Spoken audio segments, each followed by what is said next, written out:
প্রজাপতি ব্রহ্মাকুমারী ঈশ্বরীয় বিশ্ববিদ্যালয়ের উদ্যোগে সারা ভারতবর্ষব্যাপী 1 লক্ষ ইউনিটের বেশি রক্ত সংগ্রহের অভিযান চলছে ত্রিপুরায়।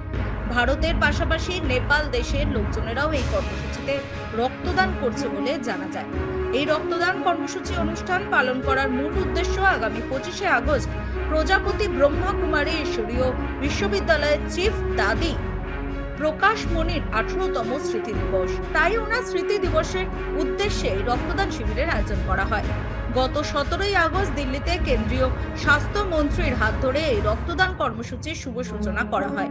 আগামী 25শে আগস্ট পর্যন্ত চলবে এই রক্তদান কর্মসূচি। বর্তমান সময় রাজ্যের বিভিন্ন প্রান্তে এই কর্মসূচি চলছে।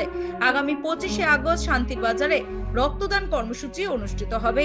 এই রক্তদান কর্মসূচির বিস্তারিত জানানোর জন্য এদিন একটি সাংবাদিক সম্মেলনের আয়োজন করা হয়। সাংবাদিক সম্মেলনের মাধ্যমে জানানো হয়, শান্তির বাজারে আয়োজিত রক্তদান শিবিরে শান্তির বাজার বিধানসভা কেন্দ্রের বিধায়ক প্রমোদ রিয়াং, মহকুমা শাসক মনোজ কুমার সাহা, শান্তির বাজার পুর পরিষদের চেয়ারম্যান স্বপ্না বৈদ্য ও ভাইস চেয়ারম্যান সত্যব্রত সাহা এদিন উপস্থিত থাকবেন। শান্তির বাজারে আয়োজিত রক্তদান শিবির 20 থেকে 25 জন রক্তদাতা রক্ত দেবেন বলে জানা গিয়েছে।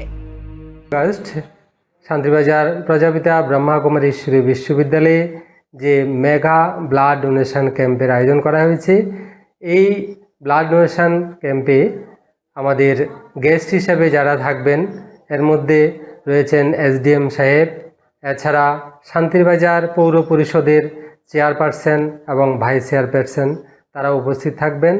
এছাড়া আমরা আমাদের এই শান্তিবাজার বিধানসভা কেন্দ্রের এমএলএ সাহেবকে আমরা আমন্ত্রণ জানাবো। উনি আমাদের এই মহান কাজে ব্রতী হয়ে সাক্ষী হয়ে থাকবেন।